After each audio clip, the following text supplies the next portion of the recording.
Olá pessoal, então dando continuidade agora especificamente no exame ginecológico da vaca, na vaca.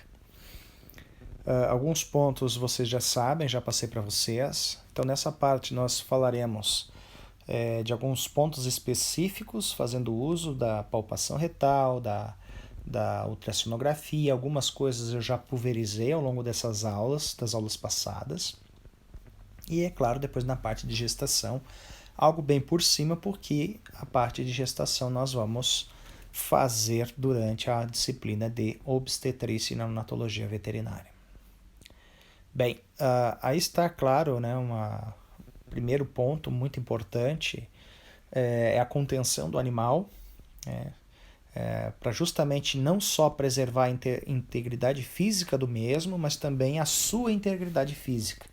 Afinal, se você se machucar hoje, amanhã tu não trabalha. Então tem que se cuidar bastante, né? É um animal de grande porte que pode te machucar. Então, não será você que vai machucá-la e nem ela te machucar. Então, isso é algo que tem que tomar bastante cuidado aí. Na palpação retal, ela deverá ser minuciosa, né? De tal forma que sejam avaliados numa sequência cronológica, como na imagem aqui que vocês podem ver. Então, os ovários, a inspeção dos ovários, o tamanho do ovário, presença das estruturas neste ovário, que são os folículos ou corpo lúteo, então é passível do ovário direito, do ovário esquerdo, né? Coletar bem essas informações. A tuba uterina é difícil palpação, exceto em situações patológicas. E é claro, alguns pontos muito importantes da palpação, né, no que concerne a laceração do animal. Procurem sempre estarem com as unhas aparadas para não danificar a parede do reto, evitar a presença de relógio, anéis, né, tudo isso pode implicar aí na lesão da parede do reto. Então, a luva de palpação, outro detalhe muito importante, né, tem luvas e luvas de palpação, algumas luvas são de péssima qualidade, né? Uma soldadura, ou seja, a sutura, a soldadura entre uma parte e outra da luva, ela acaba sendo muito pronunciada em luvas de péssima qualidade, isso gera uma borda altamente cortante que pode lacerar o reto do animal, claro, não vai machucar, né? Não vai levar à morte, mas não é o nosso objetivo promover a lesão no animal. Né? Então, a luva previamente lubrificada, sempre entrando em formato com os primeiros dedos, né? O dedo indicador, né? Por movimentos circulares, com a luva previamente lubrificada, você vai adentrando aí o reto. Mas isso eu vou passar num vídeo prático. Estes pontos que está sendo projetado na tela de vocês, das fases do ciclo estral, nós já conversamos, né? No que concerne as seguintes fases, metaestro, diestro, proestro e estro, já caracterizei bastante isso para vocês. Logicamente, claro, está tudo relacionado com a fase do ciclo reprodutivo que essa fêmea se encontra, quanto à presença do que eu vou sentir nos ovários, os folículos, o útero, vai estar, por exemplo, no estro, proestro, principalmente no estro, firme e contrátil, né? Cervix aberto, no estro, evidentemente. E edema endometrial também é possível de verificar por meio da ultrassonografia, o S. Já na fase progesterônica, metaestro e diestro, presença de corpo lúteo, pode ter um folículo dominante, sim. No entanto, como eu já falei para vocês, como a progesterona do corpo lúteo exerce um efeito dominante sobre a ação estrogênica, a ação deste no útero está abreviada. É um útero flácido, né, e não contrátil, um cérvix fechado, ou pode estar gestando. E, claro, sem edema endometrial na ultrassonografia. Esses pontos eu abordarei mais nos vídeos práticos e também, é claro, na nossa aula prática que nós faremos logo após a saída dessa interrupção. Aqui estão alguns pontos que vocês podem... aqui mais a título de ilustração para vocês, né?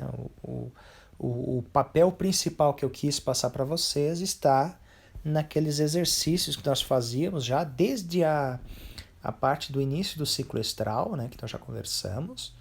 Então, aquele exercício para mim é mais importante do que as informações que estão aqui inseridas. No entanto, para que vocês se familiarizem, aqui tem uma planilha ginecológica bem à direita do vídeo. Essa planilha ginecológica aqui, esse círculo maior aí, à esquerda representa o ovário esquerdo, o círculo à direita é o ovário direito, e essa bolinha fechada, a gente, por convenção, nós consideramos que é um corpo lúteo, e a bolinha aberta é um folículo. Tá? E esse S, C, U, V, Q, né, são outros parâmetros que a gente coleta de palpação. O S ali ser simétrico ou assimétrico, né? O simétrico é S só, o assimétrico tu coloca o A na frente do S. Né? Aí tu vai dizer qual que é a simetria, que é a comparação entre um corno uterino com o outro. AS mais. Então o sinal de mais está do lado direito do AS. Eu sei que o direito é maior que o esquerdo. Se o AS está se é mais AS, ou seja, se a cruz está à esquerda do AS, é o esquerdo. O corno uterino esquerdo é maior que o direito. Então, em situações aí de vacas no início de gestação, vacas de puerpério, né? Então a gente consegue anotar isso aí. E claro, por convenção, outra pessoa pode chegar lá e ver a planilha ginecológica e saber que esse animal apresentava, na data que você examinou, uma simetria ou pelo lado direito ou pelo lado esquerdo, de acordo com a representação por convenção. O C ali é consistência, vai de 1 a 3. C1 é flácido, C2 é intermediário e C3 é firme. Então C3 é firme, típica de cio, que você pode representar. Depois ali tem o U, V e Q. Isso aí é ultrassonografia. Tá? Isso é ultrassonografia. O U é edema endometrial. Tá? Lembra lá do edema endometrial que eu comentei para vocês? Então, o U é edema endometrial, que varia de 0 a 3. 0 ausência. Lá na imagem ecográfica vai estar um útero sem edema. E o 3 é aquele edema bem evidente. Bem fácil, bem característico de ver. O V é o volume de líquido que está distendendo o útero. Né? Vou ter algumas imagens mais à frente. Então tem V1, V2 e V3. Então, ali tem as representações, V1 até 5 centímetros, V2 de 5 a 10 e V3 mais que 10 milímetros. Pessoal, essas representações ali são representações bem antigas, que é claro, hoje, para você usar a ultrassonografia, o que te interessa é o quê? Se tem distensão por líquido, tá? E qual que é o aspecto dessa secreção. Então, quando você lançar um laudo ginecológico e que tu vais representar, tu vais fazer a interpretação do exame ultrassonográfico, você vai simplesmente fazer o quê? Qual que é a dimensão? Tu vai mensurar o quanto que está distendido esse útero, né, por líquido. Vai dar... Aí você faz em formato de cruz, né? Depois eu vou mostrar a imagem para vocês. E aí você vai simplesmente registrar. Está 12 milímetros por 16,5 milímetros, né? Então o útero encontra-se distendido, né, com presença de líquido, né, com presença de um líquido, né, com aspecto anecoico, que é preto, hipoecóico, hiperecóico, né? Então depois eu vou passar mais alguns detalhes sobre isso para vocês. Então hoje você não vai estar falando, você não vai dizer, isso aqui é pus. Não é isso que tu vai representar na ultrassonografia. Você vai dizer o quê? Distensão de tantos milímetros por tantos milímetros por líquido. Você vai representar qual que é o aspecto desse líquido a ecotextura desse líquido, né? A ecotextura de algo que está distendendo lá, que é o líquido, né? Ecotextura anecoica, hipoecóica e hiperecóica, basicamente isso. O que ali é o aspecto, tá? Então o edema 2, pode ser O V é o volume, que olha aquilo ali. Mas, enfim, hoje está caindo por terra. O que é o aspecto? Então, tu só vai... Isso aqui é só mesmo para você usar a planilha, né? Para você saber como que a vaca estava, por exemplo, na semana passada e como está hoje na semana passada e comparar. Mas quando tu fores lançar um laudo ginecológico, logicamente você não vai fazer uso dessa planilha. Você vai simplesmente descrever: a vaca estava com corpo lúteo, no ovário esquerdo, um folículo no direito, o útero estava assim se assado, né, com assimetria, simétrico, consistência. Na ultrassonografia estava com a ecotextura, estava com a ecotextura heterogênea, um volume de líquido com dimensões de tanto a tanto e com caráter, com a ecotextura ecoica, anecoica e hiperecogênica. É só isso que tu vais falar, tá? Então aqui é só como resumo e a título de curiosidade para vocês. Então aquelas comparações que eu falei para vocês, né? Então a vaca em todo o estro estará firme, na égua do início, do meio para o fim vai estar firme e flácido na iminência da ovulação. Aqui alguns pontos, né, que a gente pode trabalhar, né, na palpação e na ultrassonografia. Ovário esquerdo, então aqui o ovário esquerdo de uma vaca. Eu vou mostrar várias imagens para vocês, não agora, mas vou preparar algumas imagens que eu tenho estocada para que vocês já vão se familiarizando e já identificando as estruturas, né? Algumas representações para vocês localizar bem os ovários, né? Então o corpo lúteo, aquela massa circular lá, mais ecogênica, né? Mais esbranquiçada. Então quando a gente fala anecoica ou anecoica é preto, que é líquido. Se tiver alguma densidade de alguma coisa, ou debris celulares, ou maior acúmulo de células, a gente diz que é hiperecóica. E aí tem os intermediários dentro desse processo.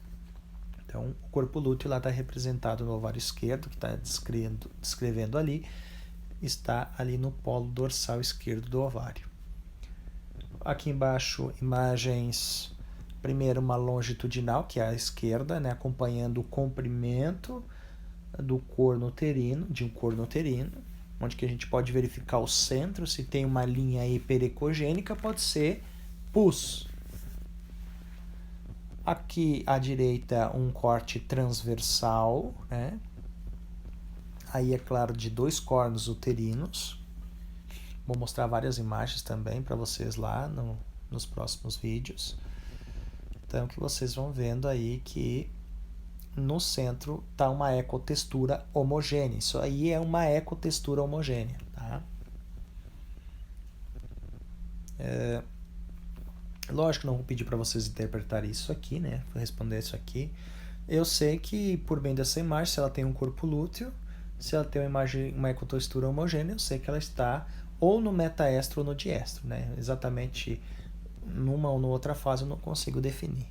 Embora que no corpo lúteo a gente consiga ter mais ou menos a ideia, se o corpo lúteo ele é novo, ou seja, ele vai estar mais hiperecogênico, né, mais branco, né, uma ecotextura mais esbranquiçada, né, mas a gente diz hiperecogênica, né, que isso aí é algumas hemácias ainda que não luteinizaram. Quando eles luteinizar, ele fica com esse aspecto aí. Não tem líquido, nada, né? Mas isso, claro, só para vocês verem. Aqui é claro, é outra imagem. Não tem corpo lúteo, tem vários folículos no ovário esquerdo e direito, que está representado ali. E aí a mesma imagem anterior. Patológico não é. Agora sim. Aqui do lado tem um corte transversal de um corno uterino, onde foi feitas as dimensões ali dessa distensão por líquido. Vocês veem que não é um líquido preto, né, todo preto, ou seja, anecoico. Né, o eco do ultrassom, quando ele passa pelo líquido, ele fica preto, ou seja, na realidade, o eco, quanto maior for a densidade da superfície que ele bate, mais eco acaba voltando para a probe do ultrassom, para o transdutor, né, que transduz o sinal do eco de forma eletrônica, em sinais elétricos, o eco em sinais elétricos, né, e interpretado pelo ultrassom. Então, quanto maior for a superfície, mais densa for ela, mais eco acaba sendo refletido. Ou seja, o osso, praticamente todo o eco que é emitido acaba sendo refletido. O líquido, praticamente todo o eco que passa pelo líquido, pouquíssimo acaba sendo refletido. Na realidade, acaba se refletindo quando acaba, depois da passagem de uma parte líquida, se depara com uma superfície um pouco mais ecodensa. Aqui nesse caso ele está no meio termo, um hipoecogênico, né? Então está mais, na realidade está meio a meio, né? Hipoecóico, ou seja, está meio a meio, né? Então o ultrassom ele é em tempo real que a gente avalia, a gente possivelmente via ver esses pontos esbranquiçados ali, mas em suspensão, eles flutuando, né? Então isso denota que o útero está cheio de líquido. Lógico que na ultrassonografia, no nosso caso aqui, nós vamos dizer que ele está hipoecóico. Então, uma distensão por 10 por 20 milímetros de diâmetro e presença de uma ecotextura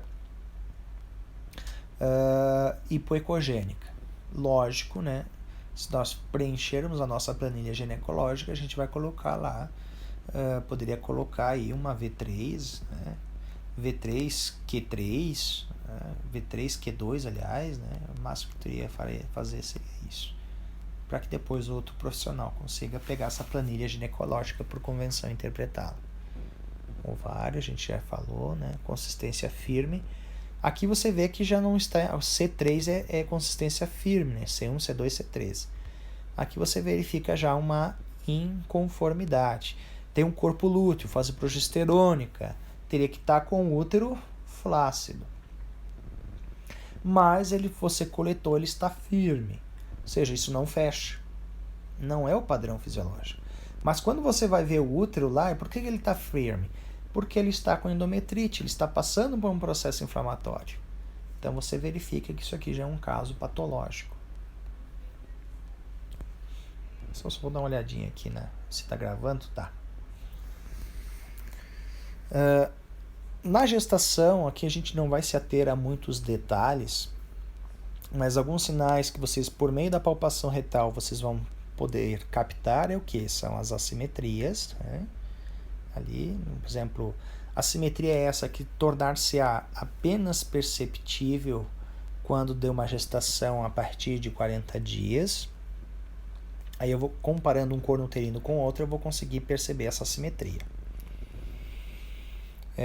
Lógico que a parte que está maior, ou seja, o corno uterino maior é aquele onde que a gente chama que é o corno uterino gravídico, né? Mas isso a gente vai explorar mais na obstetrícia. Só para vocês se guiarem aqui. A presença do corno ipsis lateral ao corno preen, ou seja, do mesmo lado do corno preen, do corno maior, estará lá um corpo lúteo no ovário. Tá? Ele diz ipsis lateral. Nunca contralateral, sempre ipsis lateral, do mesmo lado. Uma característica que você pode sentir lá nos 40 dias de gestação,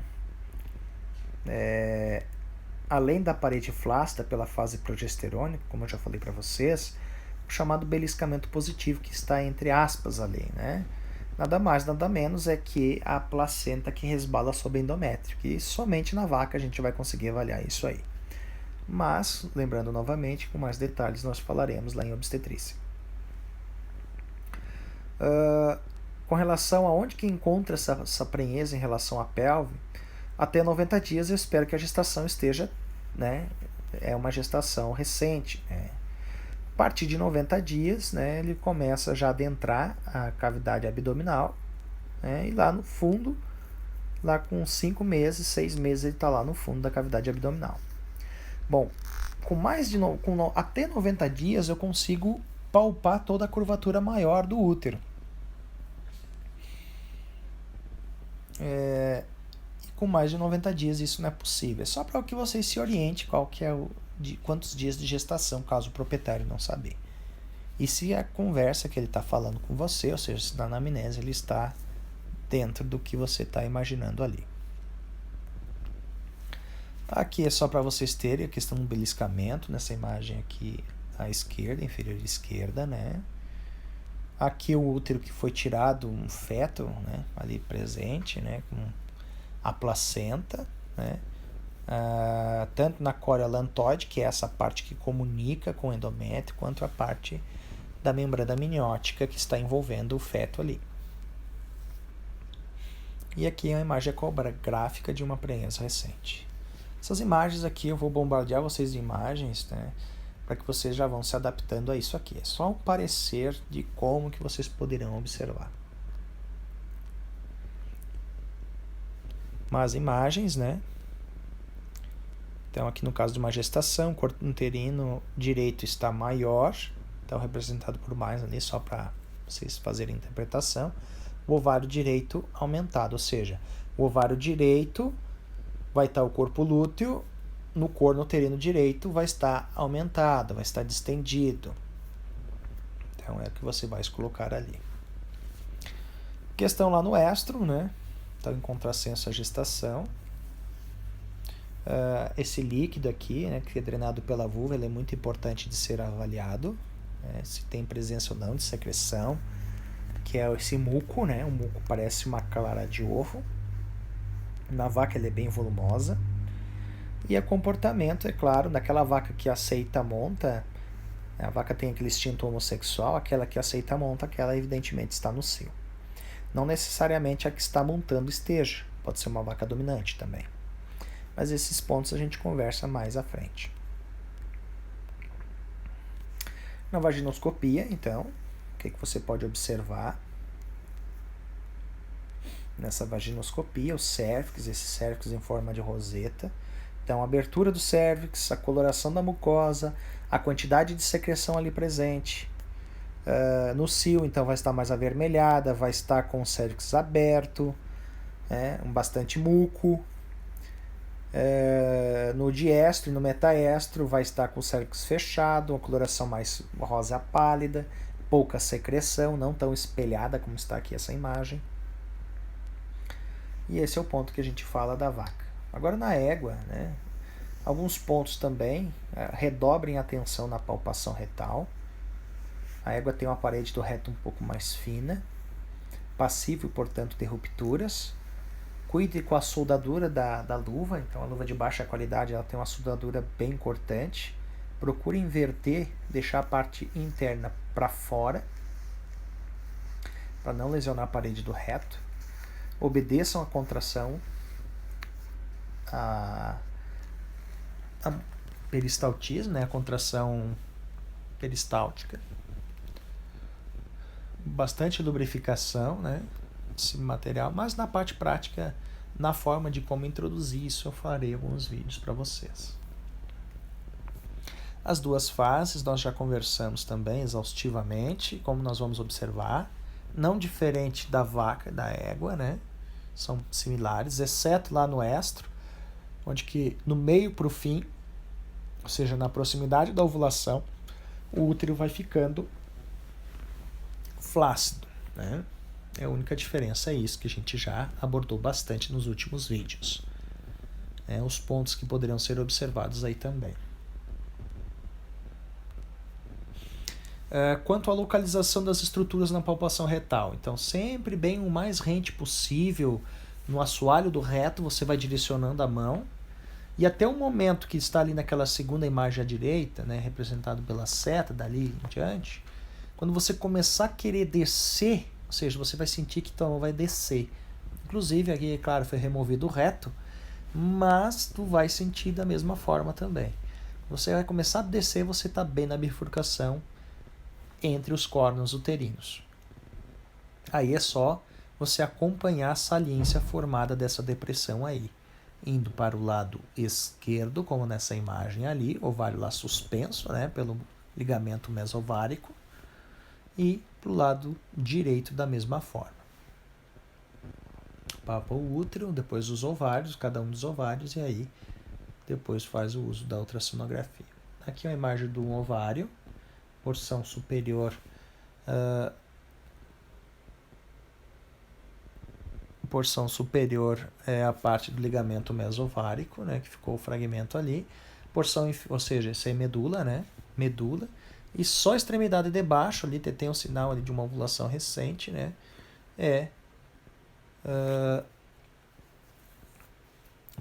ou da parte de baixo que foi feita a remoção do ligamento mesovárico. A parte superior que é a região onde que está a cortical, que é a fossa de ovulação, que dá essa depressãozinha, tá? Fazendo essa correção, então essa última informação é a correta. Aqui a imagem é hiperecogênica, até inclusive daquela mesma estrutura. Se vocês perceberem, ele está um pouquinho mais vermelho, né? Tem um pouco mais vermelho, o corpo lúteo está mais internalizado. Então, essa imagem apresenta-se mais com as áreas mais hiperecogênicas, ou seja, ele ainda é um corpo hemorrágico e está começando a ficar um corpo lúteo. E alguns folículos ali presentes no entorno desse corpo lúteo. Então, um ponto que nós abordamos também muito lá no exame ginecológico, também pode ser observado aí, no exame lá na parte de ciclo estral, aqui no exame ginecológico, vale a mesma coisa. Então, o início do cio ele caracteriza-se por um folículo a partir de 25 milímetros de diâmetro e, claro, um corpo lúteo ausente.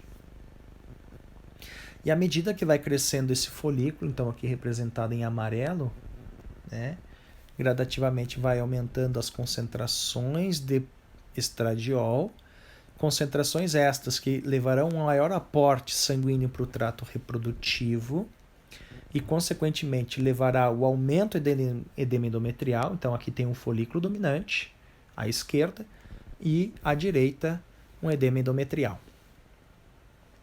Bem significativo. Então, à medida que ele vai crescendo, vai aumentando o folículo, vai aumentando o edema e vai aumentando a consistência. Chegando até o momento, né, próximo da ovulação, evidentemente, que o LH aí vai começar a abreviar o efeito do estradiol no útero, então vai reduzir o edema. Tá? Vai reduzir o edema, é uma ação local no útero, não sistêmica. Né? Vai estar o folículo dominante e tudo mais, mas ele vai começar a deformar, vai estagnar o crescimento dele na proximidade da ovulação. E essa imagem aí que tem uma ecotextura, imagem uterina, que tem uma ecotextura heterogênea, pode ver, ou seja, tem porções anecoicas e hiperecóicas, né? A gente diz que é ecotextura heterogênea, ela vai o quê? Vai perdendo edemaciamento, ou seja, vai tornando uma ecotextura homogênea com a mesma tonalidade. E é claro, né, deformando o folículo, redução do edema, cérvix aberto, né, vai acabar ovulando. Ovulação essa que se dá nas últimas 48 horas, que, claro, nós precisamos acompanhar. Então, os sinais de cio, né, da égua. Então, à medida que vai subindo o estradiol, acompanhando com o crescimento folicular, ela vai tornando-se mais responsiva à ação do garanhão. Então, ergue a cauda, desvia a cauda para o lado, pequenos jatos de urina, é o que acaba acontecendo aí. E, claro, a ovulação é de 30 a 70 milímetros, já falei para vocês a influência do porte na última videoaula, e a influência do início da estação reprodutiva, que é maior em relação do meio para o fim da estação reprodutiva. Perdão. Voltando. Aqui é exemplo da deformidade da parede do folículo, de uma égua A e B, tá? Só para vocês verem que existem algumas diferenças, mas igual o folículo que antes estava esférico vai tornando-se cada vez ir com uns bordos irregulares na palpação e vai ficando flácido. No momento quase da iminência da ovulação, ela sente dor na palpação. Outros sinais aqui de proximidade da ovulação, né? Então eu já falei para vocês, flacidez uterina significativa, né? Abreviação do efeito do estrogênico causado pelo LH. Abertura do cérvix, claro, né? Vai ficar mais aberto ainda. Redução do edema endometrial, já comentamos também, que é o efeito da abreviação do LH. Estagnação do crescimento, ou seja, de um dia para o outro o folículo não cresce mais.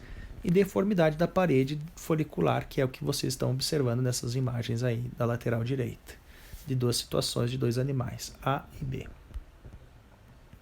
Com a ovulação, então, você observa aí o ovário, né, que é esse contorno circular, alguns folículos pequenos presentes no entorno dele e, claro, uma imagem bem hiperecogênica. Isso pode ser tratado como uma ovulação recente, porque existem alguns pontos mais hiperecóicos, se vocês perceberem, né, no centro desse ovário aí, né? Então, na planilha ginecológica, então na palpação, útero firme, né? Se você pegar um útero firme, né, seguramente vai ter um edema endometrial, como vocês estão vendo aqui nessa imagem que eu coloquei mais no centro, né? Então, útero bem preguiado, uma textura heterogênea, presença de um folículo dominante, então aqui feita uma mensuração, sempre em duas projeções, porque o folículo muitas vezes ele não é perfeitamente cilíndrico, então se você mensurar só num aspecto pode ter erros.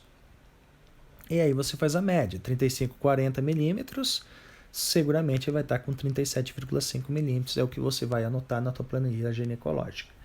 Aqui tem a planilha ginecológica, tu vai fazer uma bolinha aberta, e dentro dessa bolinha aberta tu vais colocar, esse aqui é o ovário direito, então aqui no ovário direito você vai colocar exatamente aí a bolinha aberta com o 37,5 milímetros de diâmetro.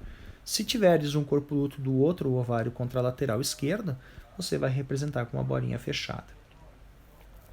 Esse UVQ, então U é de edema endometrial, que você vai gradar de 1 a 3. Né? O 3 é o exemplo desse edema aqui, esse aqui é um edema 3 do útero, né? Do corte transversal.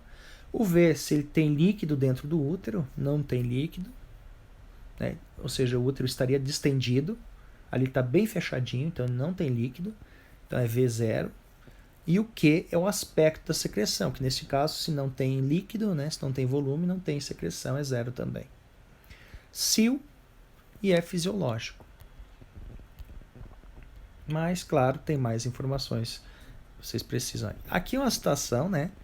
Ou seja, se nós formos ver lá na palpação, o útero vai estar firme. Bom, primeiro eles simétricos e o útero vai estar firme. C3 é firme. Na ultrassonografia, vocês vão perceber o quê? Tem edema? Tem. Pode ver que ele está edemaciado. Ele tem os bordos redondos ali, ó. Ele está uma imagem heterogênea. Mas também vai ter líquido. Aqui um líquido de 15,10, né? Vai ser um V2. Mas qual que é o aspecto desse líquido? Ele é preto, ele é anecoico. Então vai ser lá com certeza um líquido transparente. Não tem pontos hiperecogênicos.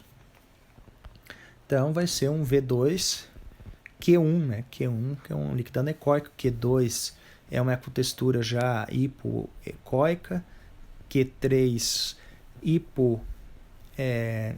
hipoecoica, Q4, Q3, aliás, hiperecogênica, e Q4 aí, bem hiperecogênica. Que são essas classificações aí, né? Anecoico, hipoanecoico, hipoecoico, hiperecoico. Ó, Q1, 2, 3, 4. Que você vai colocar lá o V e o Q. No caso é o Q ali, são 4. Mas enfim, pessoal, isso aí é só por convenção, quando você mesmo for reavaliar essa égua novamente e depois você fazer a mesma avaliação. Mas você também pode não precisar seguir.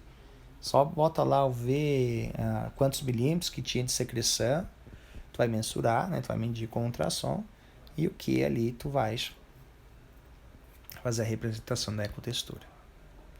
O exame vaginal, então, por meio do espéculo de Polanski, que abre bem a vulva dela, né? Tu vais enxergar lá um cérvix.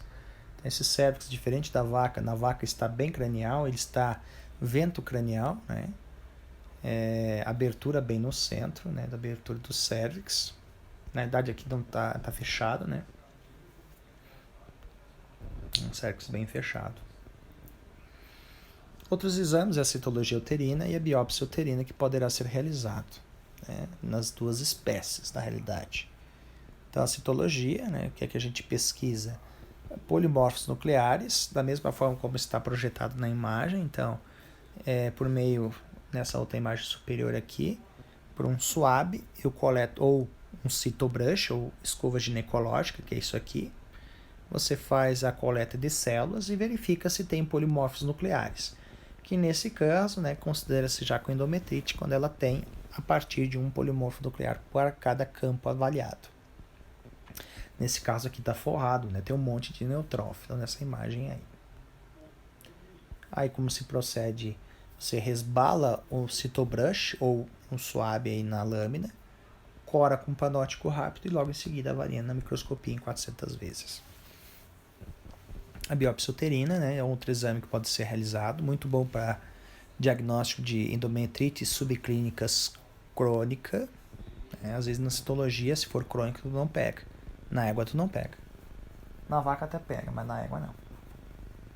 Aqui na biópsia uterina tu consegue verificar.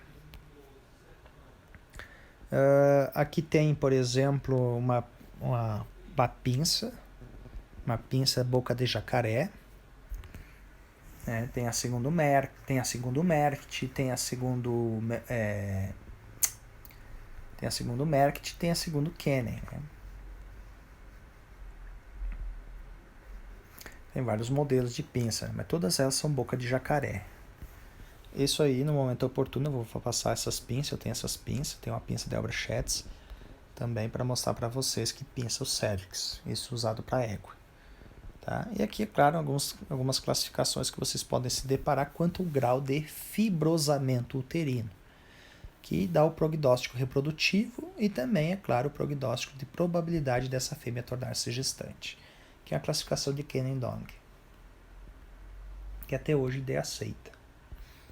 Aqui os graus 1, né, 2A, 2B, 3A, 3, né?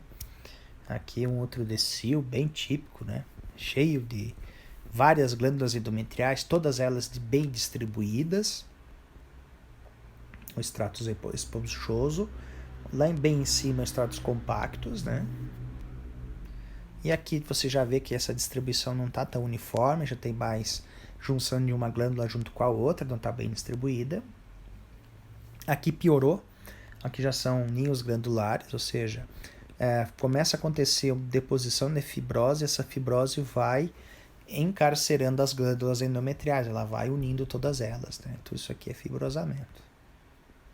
E aí, é claro, numa situação bem severa, né? Outro já bem detonado. Diagnóstico de gestação aqui a gente vai passar de forma superficial, né? Só para vocês terem noção. As fases embrionárias, né? De acordo com os dias, a imagem ecográfica que vocês poderão fazer e, claro, também por meio da palpação. Mas isso aqui é só um detalhe importante aqui na palpação, nessas assimetrias, que já é perceptível já com 30 dias. Essas assimetrias, bem na base do corno gestante, você sente uma estrutura bem firme. Não vou falar muito detalhe sobre isso. O único detalhe que eu queria passar para vocês é que o corpo lúteo, né, como o embrião ele migra em toda a extensão uterina, ele não serve como base, como lá na vaca, que o corno uterino maior vai estar, por exemplo, direito, o corno uterino direito está maior, vai ter, portanto, lá no ovário direito um corpo lúteo. Nesse caso aqui não se aplica essa regra, porque na égua o embrião migra, se vocês estão tendo lembrança. Gestações mais avançadas aí que tem.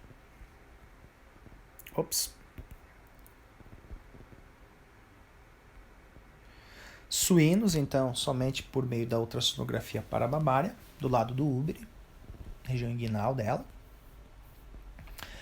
É claro, para que nós consigamos escanear esse útero, tem que usar uma menor frequência. Então, lembrando lá da vaca, na vaca e na égua, se eu escanear o abdômen, é muito difícil de eu conseguir ver alguma coisa. O abdômen é muito avantajado, então esquece. Raio-X também esquece porque não penetra o abdômen, é muito grande. Na vaca, é claro, né, por meio da ultrassonografia, na égua, pela via retal, praticamente eu vou ter 3 centímetros de espessura de reto. 3 centímetros apenas na parede do reto. Lógico, nessas espécies, se eu usar como é só 3 centímetros, eu vou estar em cima do reto. Lá na vaca e na égua, eu vou usar uma frequência lá de um transdutor com uma frequência de 5 a 8,5 MHz. Aí eu vou conseguir escanear muito bem. Ou seja, quanto maior a frequência, melhor serão os detalhes. Melhor eu vou, por exemplo, observar o contorno da parede do folículo, o contorno do ovário, o contorno do embrião e tudo mais. Quanto menor a frequência, naturalmente será uma maior capacidade de penetração da onda, do eco, né? Contudo, uma menor definição de imagem. Então, aqui uma frequência de 3,5 MHz, ou seja, o abdômen não é tão pequeno assim, né? Mas aqui vocês já vão ver a ideia, né? Uma imagem não é bem nítida como lá, que seria realizada no caso da vaca e da égua, que usam um transdutor com uma maior frequência. Porque se usar um daquele lá, às vezes tu não consegue verificar a prenhez. O diagnóstico é já possível a partir de 24 dias. O ovino, além da possibilidade para a mamária, você também consegue a retal, né? Então a frequência aí na retal igual dos outros animais que eu falei, até 8,5 vai, né? Representei até 7,5, mas vai até 8,5 de frequência. E logicamente na via paramamária aí uma frequência de 3,5 MHz. Aí o caso do feto no concepto aí que pode ser feito. Vocês podem perguntar, bom, mas como é que eu consigo colocar no reto? Lógico, na aula prática eu vou fazer isso, né? Para o reto a gente precisa de um suporte, né? Então usa a mesma probe retal, o mesmo transdutor para isso, mesma probe, né? Tu fixa nesse suporte e aí te dá uma melhor firmeza para levar até o reto. A vantagem é que pela via retal com 25 dias eu faço o diagnóstico. Pela paramamária ele tem que estar um pouquinho grande, ele já tem que estar já entrando para a cavidade abdominal para que eu consiga aí verificar esse diagnóstico. Bom, pessoal, então é isso, né? Lógico, nós vamos fazer as práticas, então com as práticas a gente vai ter uma melhor noção, porque senão fica muito virtual. Essa aula ela é puramente prática, então na prática a gente vai conseguir aí conciliar todas essas informações. Então, até a próxima.